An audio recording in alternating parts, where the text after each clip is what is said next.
You've probably felt it before. You walk into a room and say almost nothing, yet people turn their heads, fidget, or lower their voices. Your presence alone shifts the atmosphere. Not because you tried to dominate, not because you said something shocking, simply because you noticed, you observed, and in that silent act of seeing, something in them felt exposed. This is the paradox Carl Jung hinted at when he spoke about the introverted intuitive type, the quiet observer who doesn't need to speak in order to disturb. To watch without commentary is enough to awaken discomfort in others. For the collective, silence is not neutral. Silence can be dangerous. The observer sits quietly, eyes open, perceiving threads that others overlook. A twitch of the mouth, a contradiction between word and gesture, an unspoken tension beneath polite conversation. While the crowd busies itself with appearances, the observer sees through the veil. And here lies the unsettling truth. People do not want to be seen in this way. They crave affirmation of their masks, not exposure of their fractures. If you ever been told, "Why are you so quiet? You're making it weird," then you already know what this means. They weren't reacting to your silence, they were reacting to what your silence reflected back at them. It was as though your eyes reached deeper than their defenses allowed. Jung would have said, the unconscious of others senses when it is being watched, and nothing terrifies the unconscious more than recognition. Think of a mirror. Most of the time, people look into mirrors expecting to see what they already know, their familiar face, their rehearsed image. But the intuitive introvert is not an ordinary mirror. They are more like a mirror that reveals what hides in the shadow, the flaw beneath the performance, the truth under the story. Standing before such mirror, most recoil. It feels less like reflection, more like exposure. The danger, then, is not aggression. It is perception. To see clearly in a world invested in blindness is already an act of rebellion. That is why the silent presence of an intuitive introvert unnerves the room. They don't have to accuse, confront, or preach. Their existence whispers, "I see you," and that whisper echoes louder than any shouted judgment. Of course, to the one who carries this gaze, it often feels like a curse. You didn't ask for this clarity. You didn't seek to unsettle. Yet, again and again, you notice what others pretend not to notice. You sense what will unfold long before it arrives. And people sense, without knowing how, that you see too much. This is where validation matters. You are not strange for experiencing rejection without speaking. You are not overreacting when others distance themselves from your quiet. Jung's psychology explains precisely why your function of perception threatens the fragile masks on which society depends. It is not madness, it is perception, sharpened beyond comfort. So if you've ever felt dangerous merely for existing, for sitting silently at the edge of the crowd, for watching the currents of behavior others ignore, know this, you are not imagining it. The discomfort is real. The disturbance you cause is real. And Jung would argue, it's not because you are broken, it's because you are awake. The observer is not loud, but they are undeniable. In their silence, they reveal. And in their presence, the hidden becomes visible. This is the dangerous silence, the gift and burden of the intuitive introvert. Carl Jung devoted much of his life to mapping the hidden architecture of the psyche. He believed that beneath our outward personalities, the roles we play, the personas we wear, lie deeper psychological functions that shape how we experience reality. Among these, one stands out as both rare and unsettling, the introverted intuitive, what Jung often abbreviated as an I. Unlike sensation, which angers us to the present and the tangible, intuition bypasses what is seen and grasps what is unseen. Where most people notice facts and surfaces, intuition perceives patterns and invisible currents. And when this function turns inward into introversion, it is no longer concerned with external data at all. It focuses instead on images, archetypes, and potentialities that exist beneath the surface of events. Jung remarked that this type of perception is extraordinarily rare, perhaps only 1% of the population. Such people appear detached, as though standing slightly outside of time. They are not absorbed in what is, but in what is becoming. Where others are tangled in the present, the intuitive introvert sees outlines of what has not yet arrived, glimpses of the future woven into the now. Imagine two people watching the same scene. One sees a group laughing around a table. The other, the intuitive introvert, notices the glance that lingers too long, the subtle shift of posture, the unspoken tension. To most, the moment is ordinary. To the observer, it foreshadows betrayal, conflict, or change yet to come. It is not clairvoyance in a mystical sense, but perception so deep it borders on prophecy. This is why Jung considered intuition both a gift and a danger. A gift because it allows insight into the hidden structure of life. A danger because society does not want such insights revealed. The intuitive introvert is the one who sees through the sales pitch, the political speech, the polite family dinner. They detect the lie that nobody else dares to name. And simply by perceiving it, they disrupt the illusion that holds the group together. Think of the world as a theater. Most people are absorbed in the play, clapping and crying at the right moments, never questioning the script. The intuitive introvert, however, is watching the stagehands behind the curtain. They notice the strings, the painted backdrop, the subtle shifts that break the illusion. Their eyes wander where others dare not look, and in doing so, they become dangerous to the performance itself. Jung warned that when intuition dominates, it isolates. Others cannot follow where the intuitive introvert goes because they cannot see what has not yet taken form. They will call it imagination, exaggeration, paranoia. And yet, time proves the perception correct more often than not. This accuracy, however, rarely brings comfort. It brings alienation. To know too much is to be mistrusted. To see too clearly is to be feared. But it is important to note that Jung did not frame this type as broken or pathological. On the contrary, he regarded it as indispensable for the evolution of culture. The prophets, the visionaries, the philosophers, many bore this same inner compass. They stood at the edge of the collective, pointing toward truths the majority could not yet bear. And while the world often rejected them, history remembered them as necessary. So when you find yourself reading the currents beneath the appearances, sensing the shape of what lies ahead, or knowing without knowing how, recognize this is not madness. This is the function Jung mapped with such precision. It is rare, unsettling, and often misunderstood. But it is real, and it is the very reason your silence feels dangerous. Why does society react with such unease to the intuitive introvert? Why does a quiet presence, one that does not argue or shout, trigger suspicion, even hostility? Jung would answer, because the observer is not just an individual. The observer becomes a mirror. And mirrors are intolerable when they reveal what people most want to deny. Every human being carries a shadow, the parts of the self we repress, hide, or disguise in order to function in society. This shadow contains our envy, our aggression, our shameful impulses, our failures. Most people spend their lives protecting themselves from this inner darkness by projecting it outward.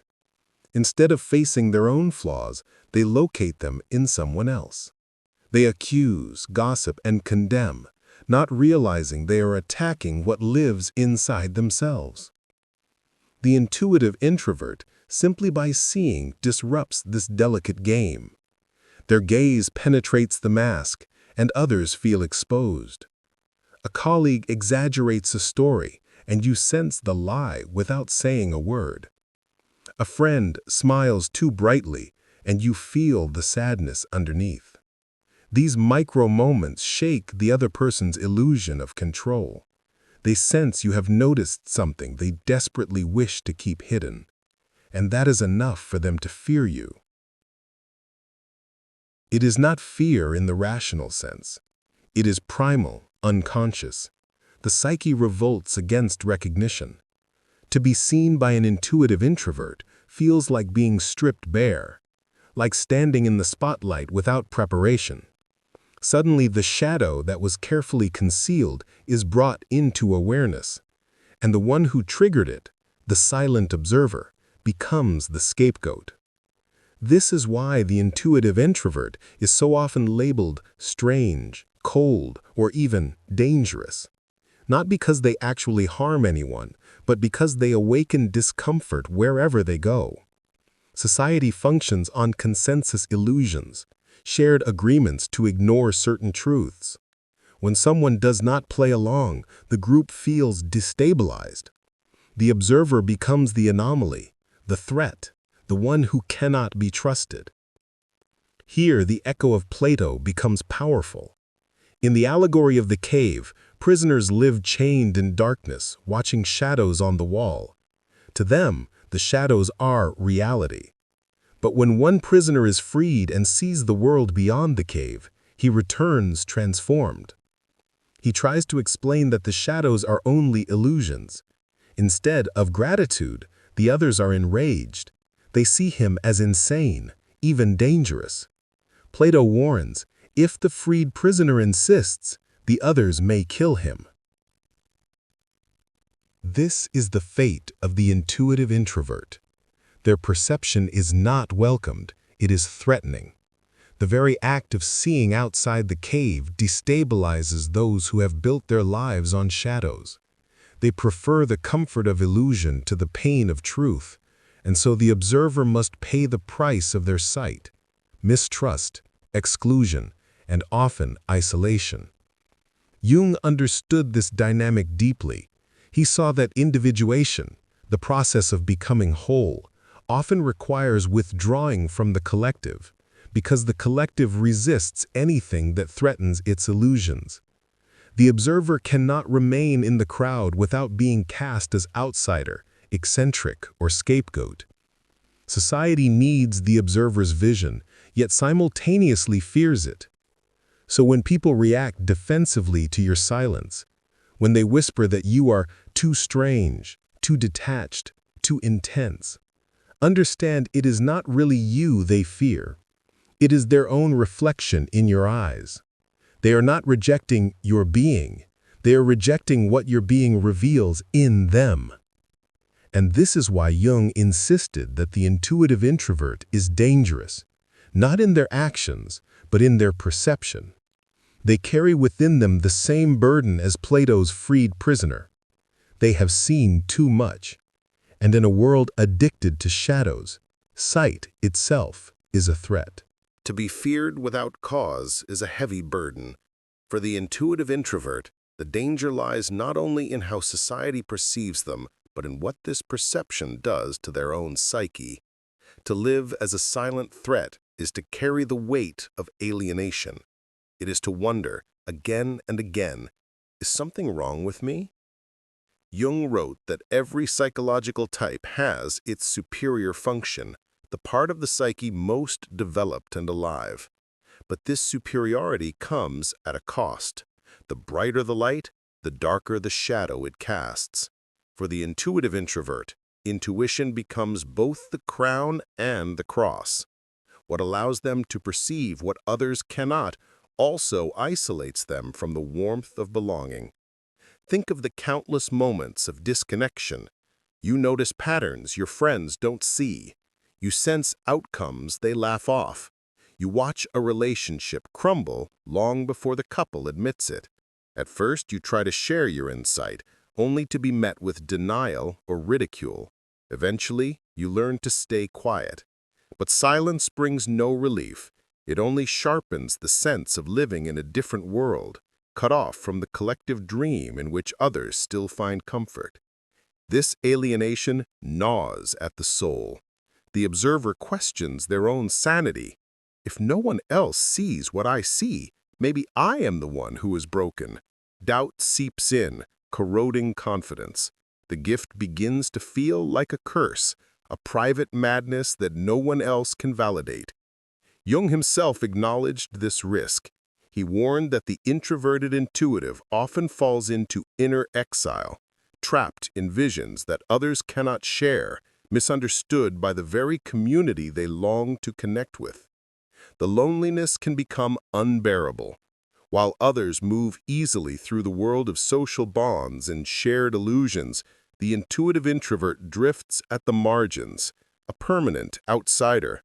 Their silence, once a choice, hardens into isolation, and isolation, over time, wounds the psyche.